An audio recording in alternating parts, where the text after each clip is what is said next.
One of the culminating experiences of the North-South Studies program is a 5-week trip to Nicaragua, consisting of homestays in communities on the Pacific coast and an indigenous community on the Atlantic coast. During our time in these communities, we carried out research regarding the economic mobility of the region's population. We carried out 2 interviews each in the communities of Las Posas and El Jicaro, as well as in Tuapi on the Pacific coast. We also gathered information on the subject through participant observation as we lived with the local families and interacted with the town locals. One of the first interviews I did was with Suhey Odili Avila Gutierrez, a woman from El Jicaro. She left her home at only 13 years old for El Salvador, and she remembers crying a lot because she was going to miss her mother and her family very much. However, Suhey was working simply for them so they could live in better conditions. Several years later, she went working in Costa Rica for her son so he could have a different life than her when she was young. She would work as a domestic or in restaurants. Suhey was also planning to go back in Costa Rica to work for her kids so they can have a future and have a career. My first interview was with Clarice Gunera. She works in Costa Rica as a housekeeper, and she told me that it was because there was no work here in Nicaragua and they need to go out of the country to be able to work, to be able to give food to their families. She spends the whole year working in people's houses in Costa Rica, but she always visits home for Christmas. She says it's very hard because she misses her family and her country a lot. She says she suffers over there because sometimes she can't find work and her work is paid very cheaply. Her 7-year-old daughter, Adriana, stays behind with her grandparents, and I was interested in knowing how Clarice thinks her absence affects her family and her community. She believes the people back home feel sad and happy at the same time. They feel sad because she leaves, but they're glad because she gets to bring back home more money.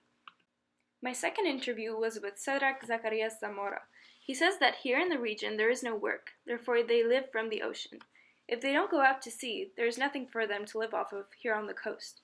They need to fight to give their sons a grain of rice, he says. I was interested in knowing what his outings to sea consisted of, so I asked him where he travels for work and how much time he spends working outside of Tuapi. He told me he goes out from Tuapi to the Cayos Mosquitos, 25 miles out at sea. He works there since that is where they cast their nets. He stays 12 nights over there with the hope of reeling in something, like lobster. He does this twice every month for 12 days and nights at a time.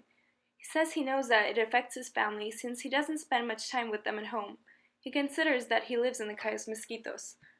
In Las Posas and Tuapi, I interviewed 2 single mothers, Maria Jose Calix Riviera and Pastora Gomez Pinoc, both whom were migrant workers.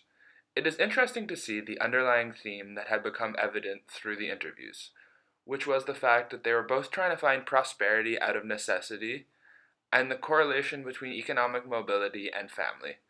Maria Jose Calix Riviera began working as a migrant worker at the age of 16 because she needed to support her 3 children, who she was the sole caregiver to. She first traveled to El Salvador to work as a maid in a hotel, followed by working in the fields of Panama, and most recently in a restaurant in Costa Rica. She discussed the difficulties of being a migrant worker, namely as a Nicaraguan because of their negative perception by locals, leading to them being treated extremely poorly. Nonetheless, she persisted through all the adversity of her travels because, as she reiterated on several occasions during the interview, it was what had to be done. However, she did conclude with the more positive reasoning for why she is doing this out of these difficult situations, because she has the dream to build her own home and have some autonomy. She concluded by saying how she intended to go to the country again to work to build towards her dream and supporting her family. In light of our field research in Nicaragua, we have found that economic mobility is related to the broader topic of job scarcity in the country. Economic mobility is motivated by need to seek out opportunities which people do not seem to have available to them in Nicaragua, citing the government as either being too poor or favoring foreign investment instead of giving locals employment opportunities.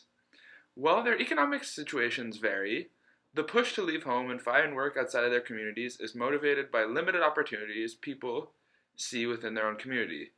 Clarice and Cedric both grew up with fathers who raised animals so the family could eat. However, living off the land for people like Clarice and Cedric does not provide for the same kind of economic prosperity that they are seeking.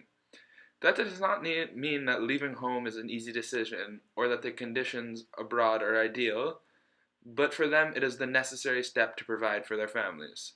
This raises questions as to whether the times have changed since their fathers lived off the land, if there is a greater need for actual money to get them the things they need because of the changing environmental conditions, most importantly, the drought, which has made it hard to cultivate for themselves and the animals they raise, or whether this generation, which saw the struggle their fathers went through every day in the fields to put food on the table, wanted to take advantage of the increasingly globalized world they live in to seek out a better job opportunity in a more economically developed part of the world, or by seeking help to work for foreign companies which have needed Nicaraguan labor.